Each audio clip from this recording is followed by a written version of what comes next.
Welcome, welcome, welcome to today's weekly training roundtable. We are here together for the topic of master time for more freedom as an HSP.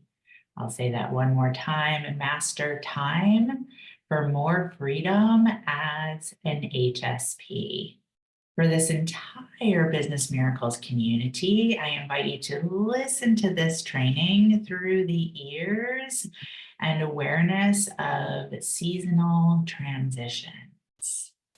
And for those of you who are currently wrapping up a 4Q plan, our June 4Q intuitive plan, listening through the ears of Q4, happier, freedom. And for members getting ready to attend the Quantum Leap Retreat for October 2024, listening through the ears of courage, of conviction. We're going to stay in full community today. You might want to write that down just to remind yourself. I'm going to start with just a brief review of effective seasonal transition from last week's training roundtable. First and foremost, just a reminder from last week's training that stress is something that can hit hard during seasonal transitions because it is literally a physical change, not just emotional. And as a reminder, as HSPs, we feel things deeply. The seasonal transition is a reminder that, oh yes, there is this planet that we happen to live on, and it happens to be moving and rotating on its axis and interacting with other planets and the energy of the sun and the energy of the moon. Oh yes, these things actually matter. These things actually impact how we behave, how we feel, and even how we think as human beings, and especially, again, as HSPs. So we want to be as proactive as possible with changes that we know are coming, such as seasonal transitions. This proactive approach supports us with time mastery.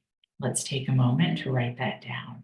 This proactive approach to something such as the predictability of seasonal transitions supports us with something like time mastery.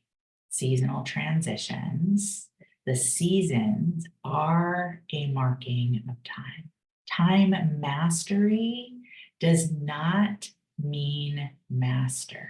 It does not mean perfection. It means conscious process. Let's write that down. So time mastery invites us, especially as HSPs in business and leadership, to really access our HSP strength of creativity. Write that down.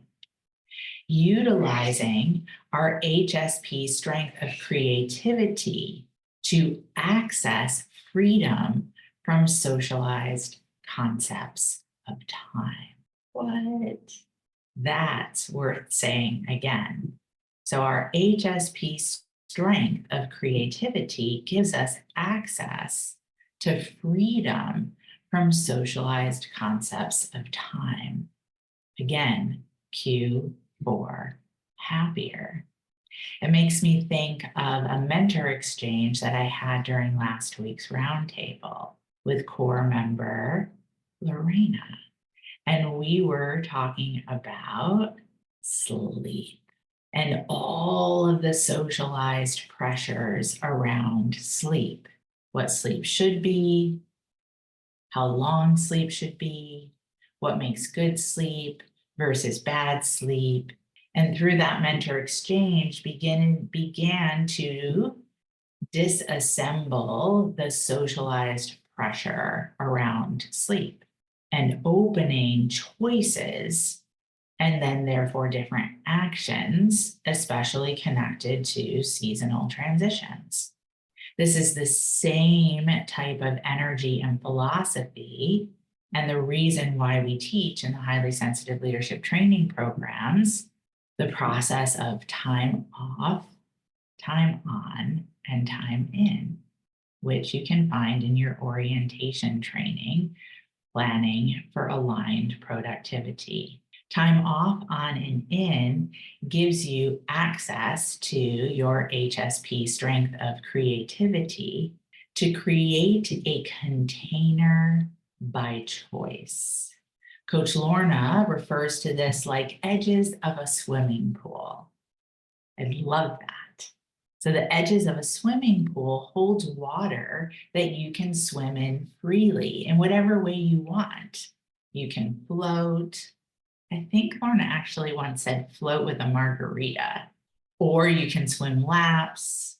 You could do jumping jacks, handstands. You have the freedom to use the pool in whatever way you choose while being held in a container, time off, on, and in. What's so fascinating, being that I've been doing this work for a long time now, there's certain trainings that are most impactful that tend to also share a trend of being most resisted. And time off, on, and in is one of those. How fascinating. An invitation for you to design your own pool, to be your own master of time, to choose to know oneself more deeply as an HSP in service to your highest level of productivity, but yet so often resisted. A valuable inquiry question. What's that about? It tends to have us bump up against that HSP shadow of perfectionism. It has us bump up against the shame of being different. Shouldn't I be able to work 9 to 5 like everyone else? Isn't that the secret to success?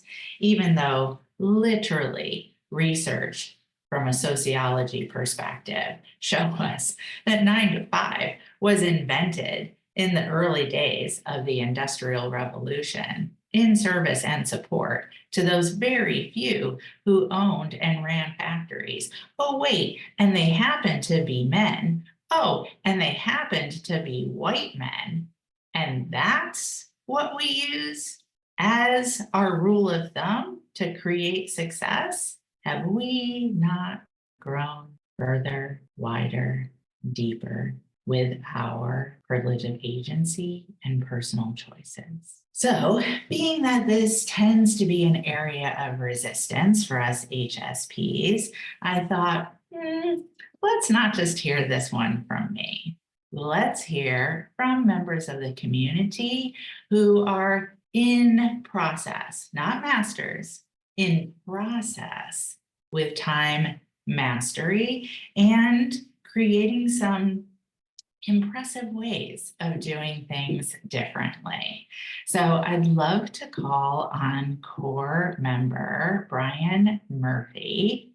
And Brian, if you're with us, you can just unmute yourself and that should bring you right to the front of the Zoom room. Do we have Brian with us today? Hi, Heather. Yeah, I'm here. Oh, amazing. Brian, for those in the community who don't know you, would you just start with a simple introduction, your full name, where you're zooming in from, your program, your leadership track, all that good stuff? So my name is Brian. I'm zooming in from Ireland, Cork in Ireland. My leadership track is the self-care leadership track. And I've been with the program for nearly 5 years now, I think. So Yes, amazing. Oh, somebody just gave you a round of applause just for that. That's just for being you.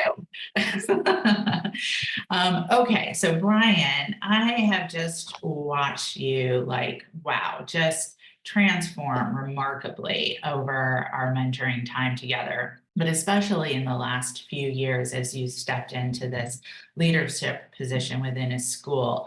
I know I have a lot of different examples of the ways that I've really seen you intentionally work with time off on and in to access more freedom. But I'm going to hand it over to you and just maybe share a little bit about what your process has been like, and maybe, you know, some things you've created for yourself. Yeah, I suppose when I first started the program, I was self-employed, and the idea of time off and on and in was really supportive for me, like you said, for having that container.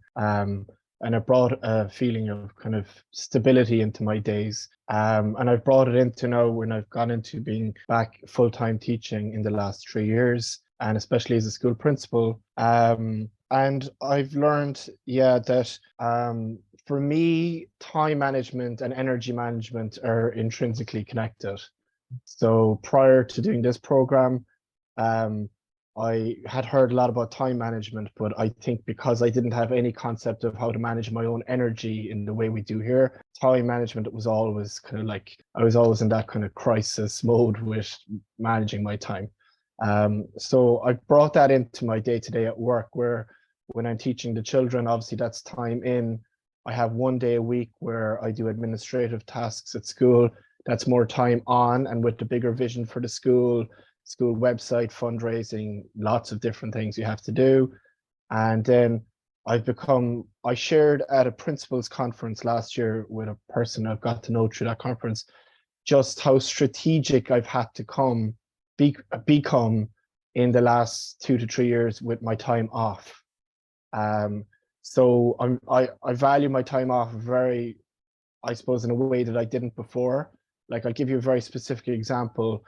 Tomorrow there's a board of management meeting after school, so it could probably run until 5:30 tomorrow evening, and I am going straight to the sauna and the swimming pool directly after that.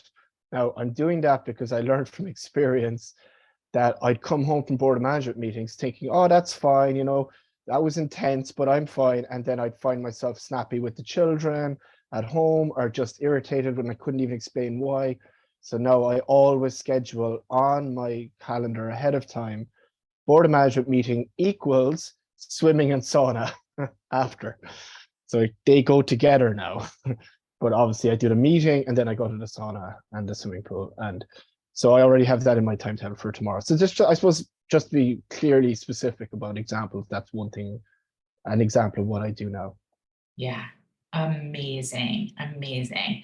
I have this experience multiple times in our community, but definitely this is one of those where I just want to like reach through the screen and hug you, and just be like, yes, like you are totally being it. Like, this is highly sensitive leadership and such a gorgeous example also of the law of adaptation and the ways that you can really benefit from actually using this training and this tool. And that example of time off, amazing, right? It's also really speaks to a transition, right? A beautiful, consciously created HSP leader transition between that intense on time to then be able to have off for self, to then be available in off for others. Amazing. Absolutely brilliant. Can we just talk about the guitar story for a second? Oh yeah. Yeah, go ahead. Yeah. No, you go ahead. Okay. So I would love Well, you to share about this from last summer. yeah, so I think the context of this is that traditionally for me as a full-time primary school teacher, long periods of off time have been difficult. You know, it's socialized. You're meant to feel so grateful and so lucky that you're off for 8 or 9 weeks, and I am grateful on one level, but I would traditionally have found it really challenging to just not have that focus for such a long period of time. And then the transition back to work in September can feel painful. And it shouldn't, and it does sometimes. But I suppose last summer, so the summer of 2023, I said, look, I'm going to find ways to make this better. And one of the ways I did was I started playing guitar consistently every day. Now, what I did last summer was that when I was doing a continuous professional development course, which which was a good course, and it was good, but a lot of the content was things I've read before, and it was a little bit formulaic. And but as I was scan reading the course, I would practice my guitar. So I doubled up that I had to do 40 hours in this course, but I did 40 hours of practice on my guitar. So I got creative with that. And then I got better at the guitar. So that was awesome because I've been wanting to do that all my life, to the point that now I play gigs every Thursday night in our local pub, which has been a big time challenge too, whether I, spend the time playing that or go to sleep earlier, which is the sleep thing you were talking about as well. But anyway, so that's been brilliant. And this summer then I did a CPD course on actually teaching guitar to children, or like as in teaching guitar in the classroom. So the music part of things has been transformative for me. It's been something I've wanted to do since I was like a teenager, and I finally feel like I play music that sounds like music. There's there's an amazing fiddle player in Ireland. We call it the fiddle. It's the violin, but we call it the fiddle in Ireland. And he's a traditional fiddle player, and he's been playing for like 60 years, 55 years anyway. He's amazing, and he plays in the group. And the first night that he joined in with a tune that I was playing, I knew I was making music. I was like, because I was playing something like Neil Young or something, and he joined in, and I was like, oh, it sounds like music, because he understood, he was able to play it by ear. So Okay, there's just way too much that's so highly sensitive leadership brilliant about this, right? We all need to really take this in. So I just want to walk us through it just a little bit. So first of all, Brian took a experience that traditionally had been very challenging to him, having this kind of open-ended time off. He chose to use his HSP strength of creativity to engage in a core practice of something that he'd been wanting to learn and master for years, engaging in his own design, freedom of time on. He then went even further with his HSP strength of creativity, and he actually allowed for his HSP ability to learn without realizing you're learning, engaged in a necessary training course while simultaneously continuing to learn the guitar at the same time, utilizing, whether he was aware of it or not, even research that shows that music helps us to learn. But rather than falling into the shadow of perfectionism and just sitting in front of his computer like a good little student, right, to be able to get the A and people please, he like combined and really then supported himself in not only learning the guitar, but I think I remember, Brian, you didn't mention this in this telling, but when you and I were originally talking about it, didn't you do like excellent in that course as well? Oh yeah, I mean, yeah, went did right. It was a course on restorative practice, which is a way, a technique with managing conflict, and But yeah, I aced that. It was straightforward. I knew what to do. It's just that I knew it would take so many hours to do it, but I wanted to Yes. actually use that time. So like, yeah, I mean, So it was no brilliant, problem. Yeah. just Um, brilliant, gorgeous, was- both and freedom, creativity, master of time. But can I just say one thing about that, Heather? I think you made a really good point that, say, 5 years ago or 10 years ago, especially, I would have been doing that course thinking there's only one way I can complete this course now, and I have to do it this way. And I Yeah. would have beaten myself up, as in, I would be like, oh, I don't, and I've been resistant about it. And I was like, instead of just thinking, how I know how to do this course, but how can I do it and also enjoy doing it? Like Yes. enjoy putting that time into it. And Yes. so we Yes, are, I think we do limit ourselves with what we totally. can. Yeah. Absolutely. Yes. And asking that ideal inquiry question that I always emphasize. How can Mm. I? Another thing I do at work when I'm doing very, I suppose, laborious and maybe boring paperwork, I listen to the Schumann resonance. So I just put that in, I plug in, and I just or to relaxing music. So say if I've got a half an hour, I've got to get through this kind of like, I don't know, an application for a grant or something. I double up there as well, where it becomes like a relaxation exercise while I'm doing it, which is something I wouldn't have done. I wouldn't be doing what I'm doing now because I would have been so stressed, I would be just, yeah. So, but it's Gorgeous. still challenging, but I do it. Gorgeous. Absolutely. Amazing. Another brilliant example, right? And even is in line with how I always say, like, just put on a training, right? Yeah. Just put on a training. It doesn't have to be you sitting down perfectly with your sharpened pencil and your brand new notebook to listen to a training, right? Or this supportive, relaxing music while doing an admin task. Brilliant, amazing. Brian, thank you. You're welcome. So much awe and appreciation and pride Thank you. for the way that you use your highly sensitive leadership training program. Thank you. Amazing. Let's give Brian a round of applause. Right. Incredible. I'd also like to invite Jennifer Ricard. Jennifer, wow, like time mastery in process and really doing some amazing things differently. If you'd unmute yourself, if we have you here with us today.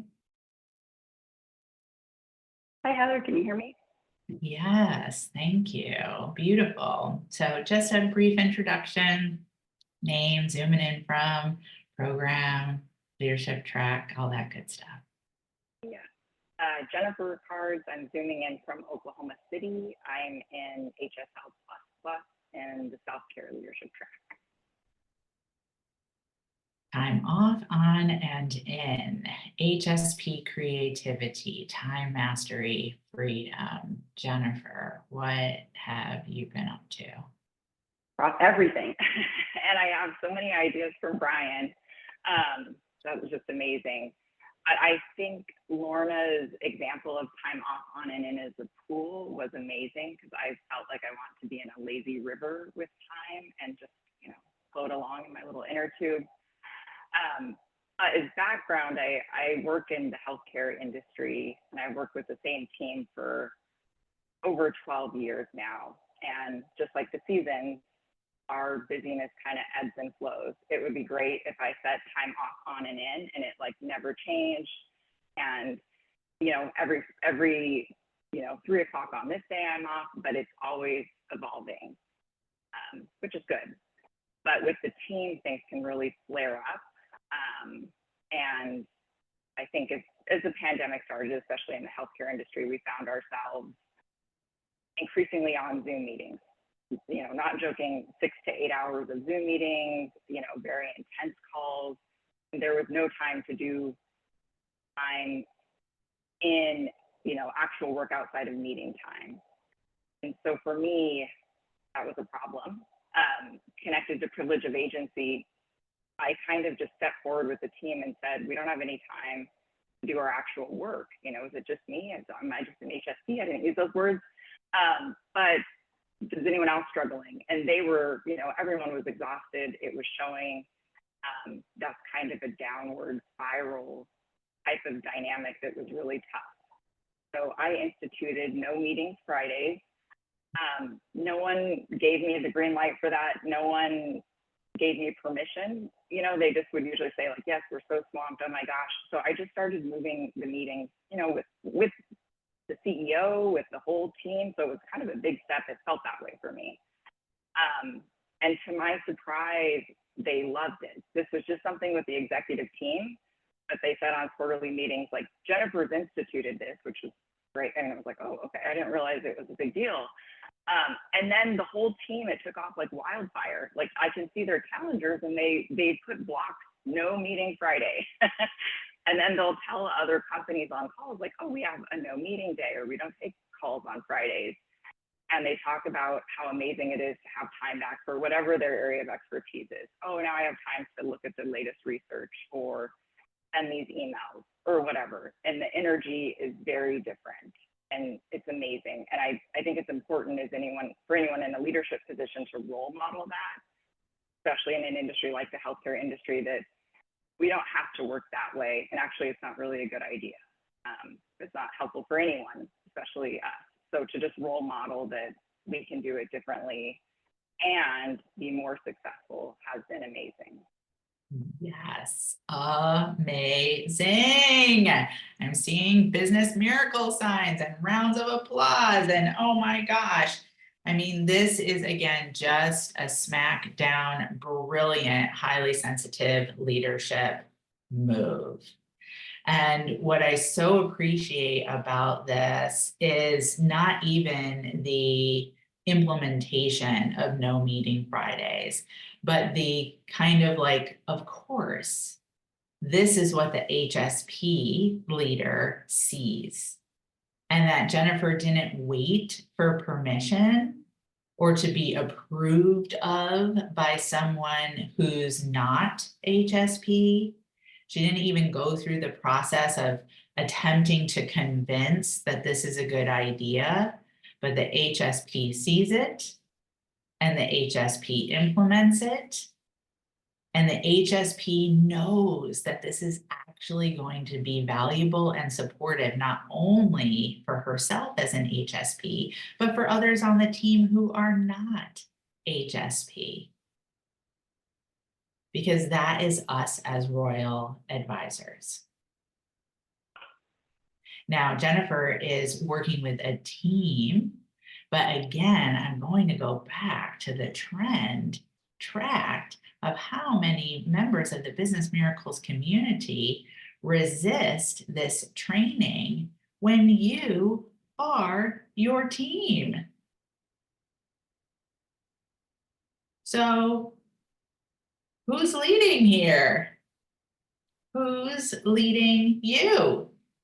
Right? Versus even Jennifer as lead for self and then lead for others. I also really appreciate, Jennifer, really your latching onto Coach Lorna's pool metaphor and making the connection to the river and how often the HSP can I just float along and just kind of not really have to set any structure for myself? And who are we rebelling against?